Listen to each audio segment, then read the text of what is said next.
I called for people to look into Epstein files. Merrick Garland dropped the ball, as did Attorney General Bill Barr. I want to know, were there any underage girls at that party or at any party that Trump attended with Jeffrey Epstein? From all the great things Donald Trump has done, there is no evidence that Donald Trump has committed a crime. Everyone knows that. I got your answer. You said there's no evidence. Trump asked Mr. Chairman, please stop the clock. Stop the clock. The legislation. This is so ridiculous. I'm going to put up another document from a witness who called the FBI's National Threat Operations Center. Trump asked Mr. Chairman, please stop the clock. Stop the legislation. There is ample evidence in the Epstein file. Don't you ever accuse me of a crime. I believe you just lied under oath. This is time. This I'd like is to ridiculous. Time belongs to the gentleman from California. Okay. Ted Lieu presses Pam Bondi over deleted Epstein emails. What happened in this hearing was not supposed to go this far, because when Ted Lieu walked into that room, he wasn't there to give a speech. He had a document. And Attorney General Pam Bondi clearly didn't expect what was about to happen next. The hearing started like most of them do. Formal, controlled, predictable. But Lieu wasn't following the script. He leaned forward, looked directly at Bondi, and asked one question that changed the entire tone of the room. Can you explain why these emails no longer exist? Silence.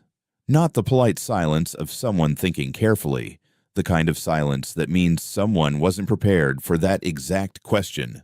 Bondi shifted. She began with the standard response, procedural language, legal framing, the kind of answer designed to say a lot while revealing nothing. But Lieu wasn't done, because he wasn't asking about policy. He wasn't asking about process. He was asking about a specific set of emails. Emails connected to the Epstein case. Emails that, according to the document in his hand, should still exist in the federal system, but don't.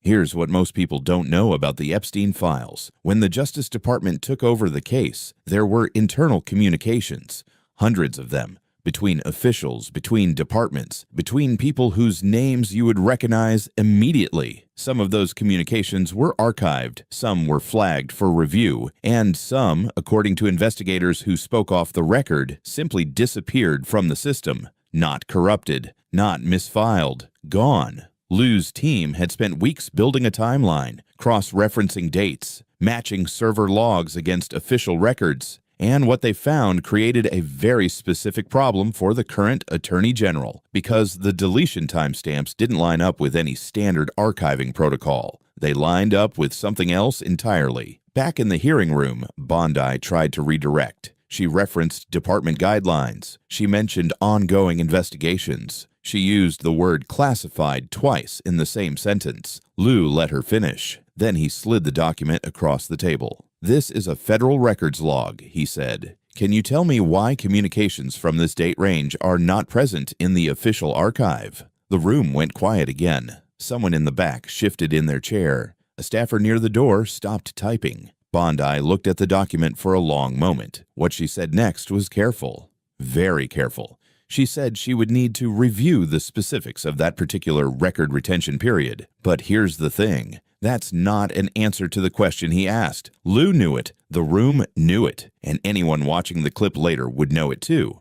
Because the question wasn't about retention policy. The question was about why specific emails from a specific window of time directly connected to the Epstein investigation are no longer in the system. And no amount of procedural language changes what that question actually means. This is not the first time the Epstein files have created problems inside the Justice Department. The original case was closed under a plea deal that prosecutors themselves later described as unusually lenient. The non-prosecution agreement shielded not just Epstein, but unnamed co-conspirators. When that agreement was challenged in court, the government argued for years that victims had no right to be informed about it. They lost that argument. But what came out of that legal fight was something investigators had been trying to access for years.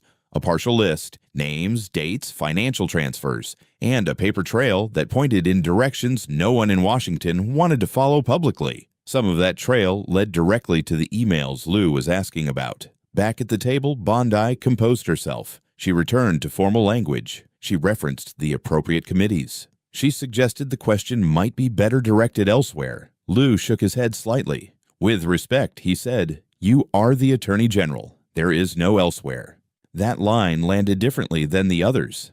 Because it wasn't just procedural, it wasn't just legal, it was a direct statement about accountability. The Attorney General oversees the Justice Department. The Justice Department oversees federal record retention. Federal record retention includes communications related to active and closed investigations. If emails connected to the Epstein case are missing, there is exactly one person in that room responsible for explaining why. And she had just spent 4 minutes not explaining it. What happened after that exchange was notable. 3 Republican members of the committee who had been largely quiet during the hearing suddenly became very interested in moving to the next item on the agenda. One of them requested a recess. The recess was granted. When the hearing resumed, the line of questioning had shifted. Lieu's follow-up questions about the specific email dates were not entered into the official record in the same sequence they were asked. That detail was noticed by multiple observers in the room and later by journalists reviewing the transcript. The sequence of questions in the official record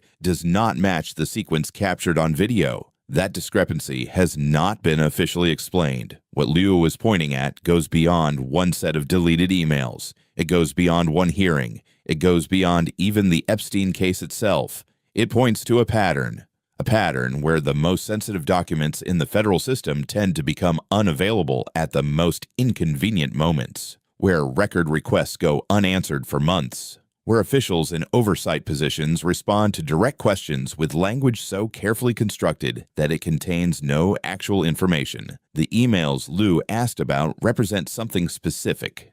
A window between when the Epstein investigation was formally closed and when the associated records were supposed to be transferred to long-term federal storage. During that window, according to the document Lieu presented, a set of communications was accessed, modified, and then no longer present in the archive. The access logs show an entry.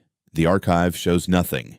That gap is what Lieu brought into that hearing room, and that gap is what Pam Bondi, with every careful non-answer she gave, chose not to close. The hearing ended without a direct response to the original question, no explanation for the missing emails, no timeline for when one might be provided, no commitment to produce the records for committee review, just a referral to the appropriate channels, and a suggestion that further inquiries be submitted in writing. Lieu submitted them in writing. As of now, no response has been received. The emails are still missing, and the question that silenced that room is still waiting for an answer.